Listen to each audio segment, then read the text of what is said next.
కర్నూలు జిల్లా గూడూరులో food commission chairman విజయ ప్రతాప్ రెడ్డి పర్యటించాడు. పట్టణంలోని అంగన్వాడీ కేంద్రాలను, రేషన్ దుకాణాలను పరిశీలించారు. అంగన్వాడీ కేంద్రంలో కాలపరిమితి ముగిసిన ఆయిల్ ప్యాకెట్లు, పాడైపోయిన కోడిగుడ్లు ఉండడంపై తీవ్ర ఆగ్రహం వ్యక్తం చేశాడు. భోజనాన్ని రుచి చూసిన చైర్మన్ నాణ్యత లేదంటూ మండిపడ్డాడు. బోగస్ అటెండెన్స్ రిజిస్టర్ చేసిన సిబ్బందిని నిలదీశాడు. అస్తవ్యస్తంగా ఉన్న అంగన్వాడీ 3వ సెంటర్ను సీజ్ చేయాలని ఆదేశాలు జారీ చేశాడు. మరోవైపు రేషన్ దుకాణాల పరిశీలనకు వెళ్లిన చైర్మన్కు బియ్యం నాణ్యత లేదని లబ్ధిదారులు ఫిర్యాదు చేశారు. దీంతో సన్నబియ్యం పంపిణీ కొరకు ప్రభుత్వానికి నివేదికలు ఇచ్చామని చెప్పాడు.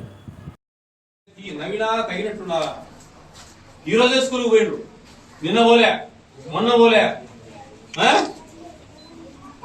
ఇంత ఫ్రాడ్ జరుగుతుందండి ఈ గూడూరులో. మొత్తం ఫ్రాడే, ములాదే లేదా, ఒక్క సెంటర్ కూడా సరిగా లేదు, అన్ని వరెస్ట్ ఉన్నాయి.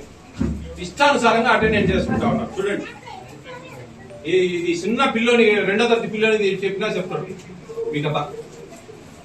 స్కూల్కి పోతా ఉన్నా సార్, ఏ అబద్ధాలు ఏముంటాయి. నిన్న 28, మొన్న 30, అంతకుముందు 28, 30, 28, 28, 30, 29. చూడండి, ఈరోజు మటుకు 17 మంది. ఏమంటే స్కూల్కి పోయి నిన్న పోలే, మొన్న పోలే.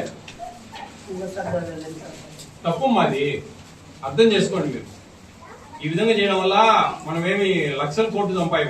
ఈరోజు ఆకుకూర పప్ప ఇది ఫాలో అవుతున్నారా కరెక్ట్ గా? అదేనా ఫాలో కాదు వచ్చిన పిల్లల వరకు.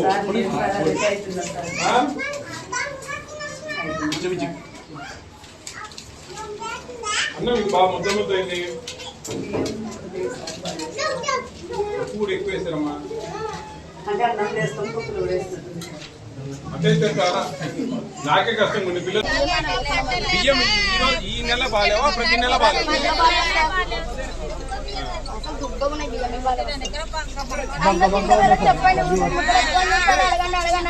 బాగాలేవని చెప్పి అమ్ముతా ఉన్నారా, తింటా ఉన్నారా? రాయి సంగతి చేసుకోవచ్చు కదా మనం.